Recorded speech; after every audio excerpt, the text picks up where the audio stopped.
자, 오늘은 이제 이 시간에 이제 영접과 구원에 관한 얘기, 아주 좀 중요한 얘기죠. 얘기를 좀 해보도록 하겠습니다. 어떤 분들은 오늘날 가장 지옥을 많이 보낸 기도가 있다면 그게 영접 기도다. 이렇게 얘기합니다. 영접 기도 우리가 좀 면밀하게 좀 살펴봐야 되는데 좋은 취지로 마련된 겁니다. 하지만 우리가 정확하게 알아야 될 것은 영접과 영접 기도는 다릅니다. 영접 기도를 영접이라고 생각하는 순간 큰 오해가 생기는 것입니다. 그래서 영접 기도 해야지 무조건 구원받느냐? 그렇지 않습니다. 또 영접 기도 하면 무조건 구원받느냐? 그렇지도 않습니다.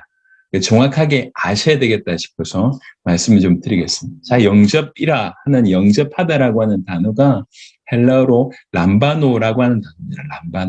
람바노라고 하는 단어는 붙잡는다, 취한다, 누군가의 삶을 붙들거나 잡는다, 끝까지 붙든다. 무슨 의미가 있습니까? 굉장한 의지를 가지고 취하는 겁니다. 이게 영접이에요. 이게 영접.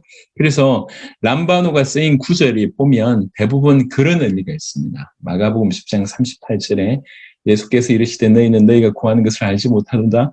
내가 마시는 잔은 너희가 마실 수 있으며 내가 받는 세례를 너희가 받을 수 있느냐. 이 받는 요게 람바노입니다.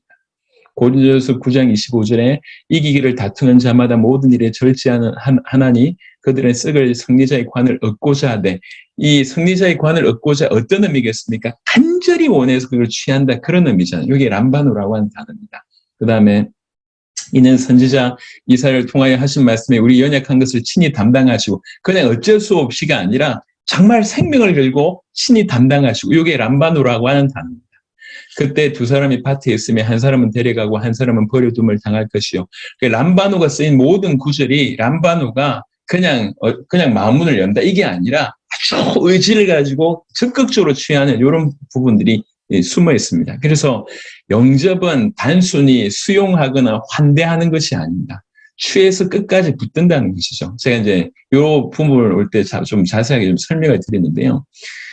저 혹시 아시는지 모르겠지만 우리나라에 아시아에서 가장 큰 오리고기 집이 있습니다. 예.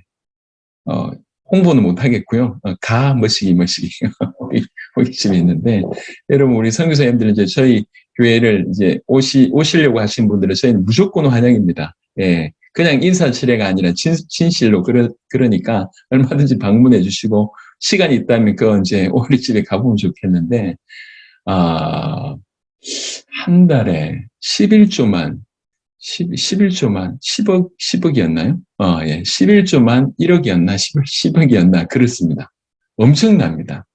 거기에, 여러분들이 이렇게 생각을 해보자고요. 여러분들이 그게 주인이라고 생각을 해보세요. 제가 영접을 이해를 시켜드리는 겁니다. 주인이라고 생각해 보세요. 주인 입장에서 손님 오면 어떤 마음입니까? 웰컴. 환영합니다. 웰컴. 이런 자세 당연히 취할 거 아니에요? 예. 많은 사람들이 웰컴, 이것을 영접이라고 생각합니다. 환영한다, 이걸 영접이라고 생각합니다. 아닙니다. 내가 그 11조를 10억씩 하는 그 엄청난 건물에 장사 잘 되는 주인인데 어느 날 새로운 주인이 오는 거예요. 그 새로운 주인이 오는데 내가 겸손하게 그분을 새로운 주인으로 모시고 나는 겸손하게 그분 앞에 무릎 꿇고 그분이 종이 되는 것입니다. 이게 영접입니다. 단순히 환영, 이게 아닙니다. 영접이라고 얘기하는 것은 자기 모든 것을 포기하고 예수님을 나의 주인으로 모셔드리는 것입니다. 그러니까 마음문을 여시고 저 따라하세요 하면서 좀 진실한 마음 가지고 그 구절 몇 구절 따라한다고 영접되는 것이냐, 그런 의미가 아니라는 거예요. 원래 영접이라는 단어가 그렇습니다. 하지만 성경을 한번 좀 보겠습니다. 영접을 할 때에 대부분 크게 세 구절을 많이 인용합니다. 대표적인 것이 요한복음 1장 12절, 그리고 로마서 10장, 그리고 계시록 12장, 계시록 3장 요 구절을 인용하는데 제가 조금 이따 그것에 대한 좀 설명을 좀 드려보겠습니다. 무엇보다도 일단 누구를 영접하는가, 요한복음 1장을 통해 좀 설명해 보면 누구를 영접하는가, 태초에 말씀이 계시니라, 이 말씀이 하나님과 함께 계셨으니 이 말씀은 곧 하나님이시니라.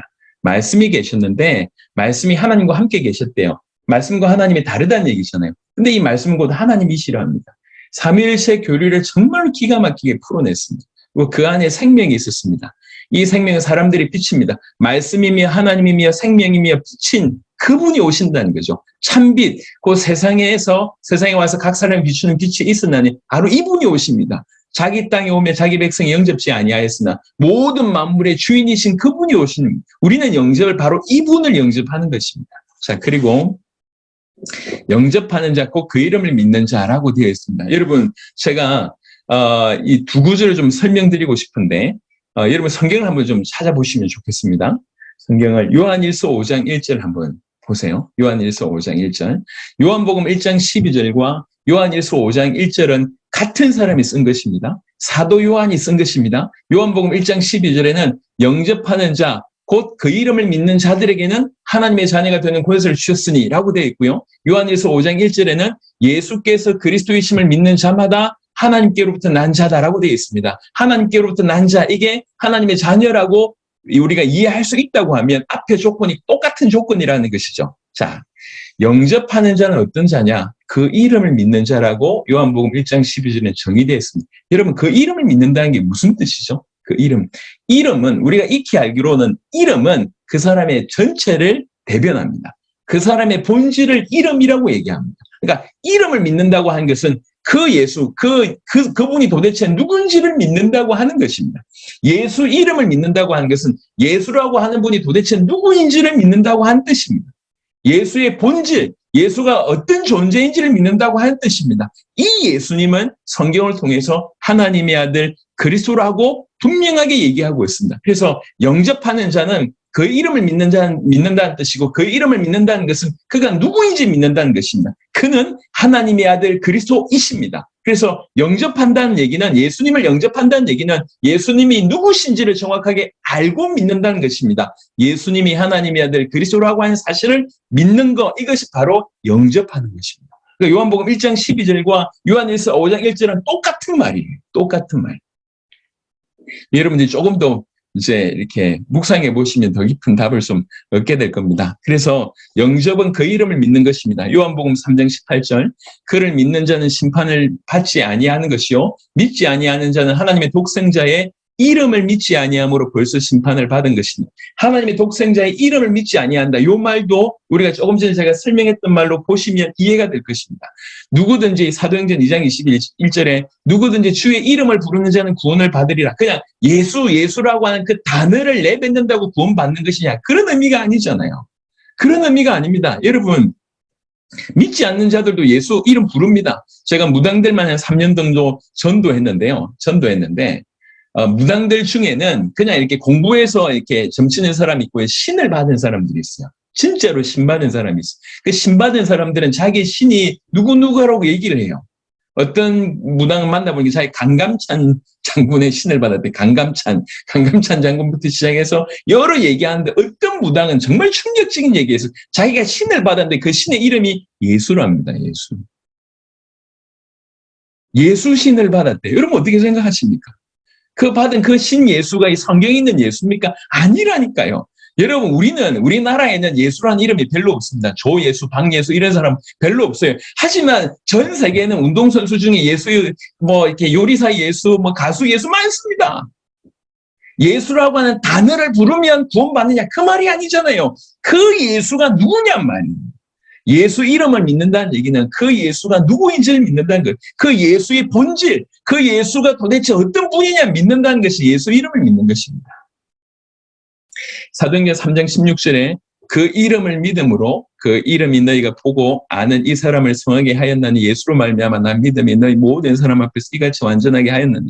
제가 어릴 때, 대학 때 귀신 들린 친구가 이제 교회 집회하는데 등장을 한 거예요. 대학에. 그 친구 이름이 성욱이었어요. 저하고 같은 이름이었어요. 얘가 귀신이 들렸어. 남자애, 이 어른들이 덤벼들어도 감당이 못할 정도로 힘이 있어요. 근데 그때 등장했을 때 난리가 났어요, 난리가. 무슨 난리가 났냐면 이 성도들의 반응이요. 어떤 사람은 십자가 끊고 계속 십자가 끊고, 어떤 사람은 예수. 네, 그냥 예수 이름 부르면 어떻게 되는 겁니까? 그 단어가 지금 중요한 게 아닙니다. 그분이 어떤 분인 줄 알고 부르는 게 중요한 거잖아요. 알고 부르는 게. 그래서 그 이름을 믿음으로 그 예수님이 누군지 알고 예수님을 부르는 이거라고 이해할 수가 있습니다. 그 이름을 믿음으로 그 이름이 너희가 보고 아는 이 사람을 성하게 하였나니 예수로 말미암아 난 믿음이 너희 모든 사람 앞에서 이같이 완전히 낫게 하였느니라. 요한일서 5장 13절에 내가 하나님의 아들의 이름을 믿는 너희에게 이것을 쓰는 것은 너희로 하여금 너희에게 영생이 있음을 알게 하려 합니다.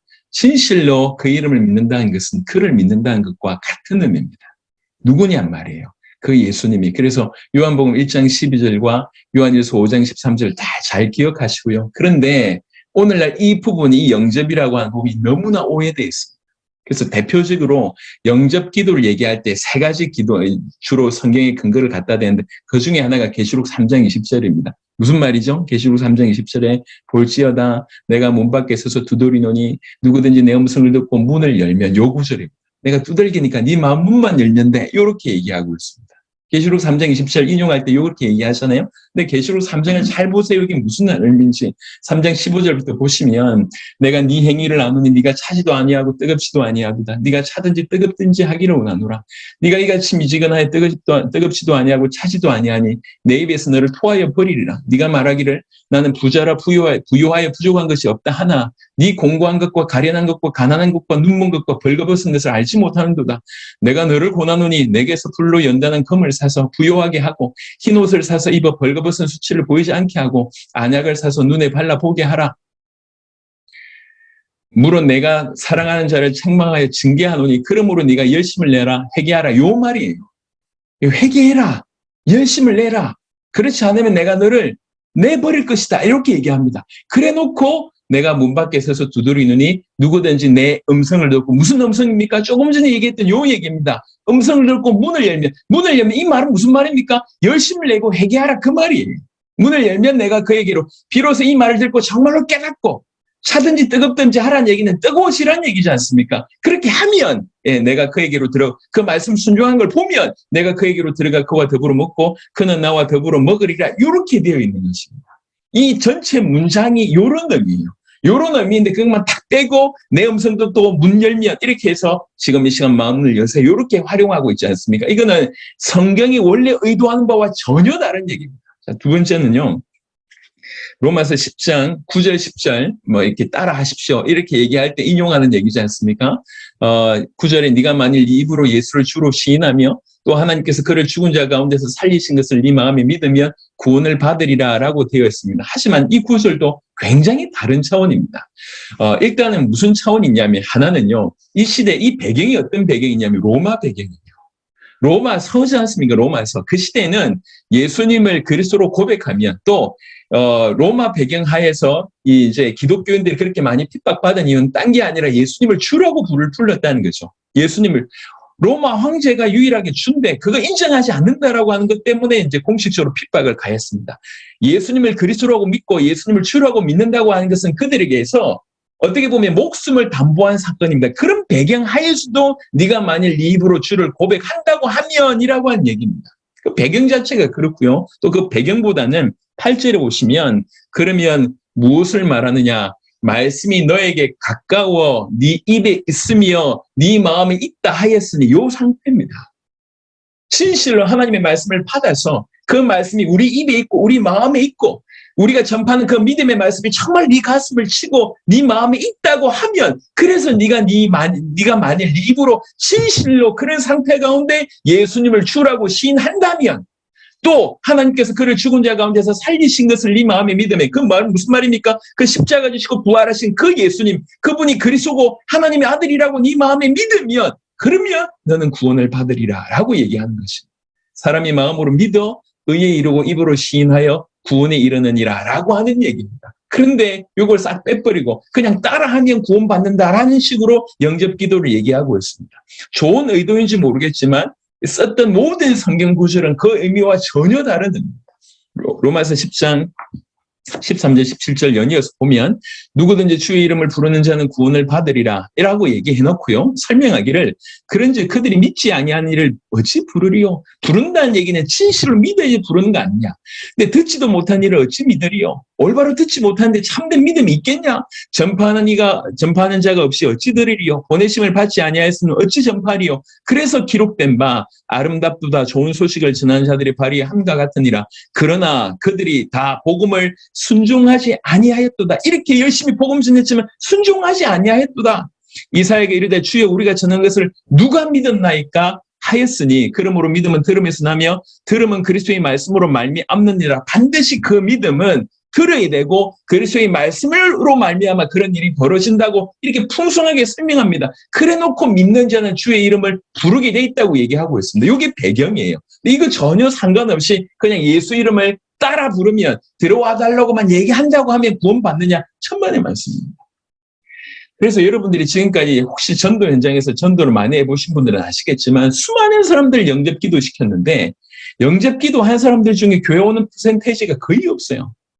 10,000명에게 복음 전하면 1,000명이 영접 안 합니다. 1,000명이 영접해도 교회 100명이 안 옵니다. 교회 100명이 오더라도 얼마 지나지 않아서 10명이 남지 않습니다. 저는 항상 퀘스천 마크했어요. 제가 영접기도 시킬 때마다 이건 영접이다.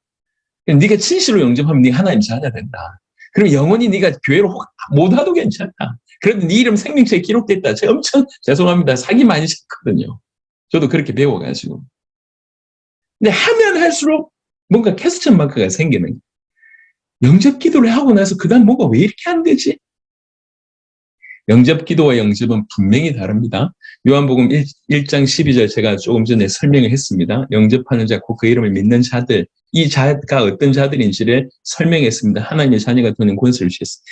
혹 영접 기도한 사람들 중에 진짜 영접되는 케이스가 있냐? 있습니다. 있습니다. 영접 기도한 사람들 중에 진짜 영접하는 사람이 있습니다. 아주 극하게 하나님께서 그런 은혜를 주신 거죠. 있습니다. 하지만 영접 기도한 사람은 다 구원받았냐? 그렇지 않습니다.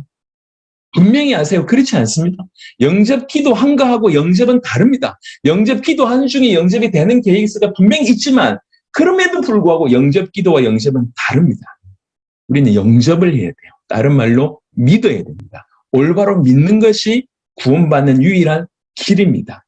그래서 지금 이제 뭐 이렇게 여러분들은 어떻게 사역을 하고 있는지 모르겠지만 영접 기도를 우리가 조금 생각해 봐야 됩니다. 여러분 초대교회 때 영접 기도 있었습니까? 없었습니다. 예, 산업화되기 시작하면서 불과 한 200년 정도 전에 생긴 기도문입니다.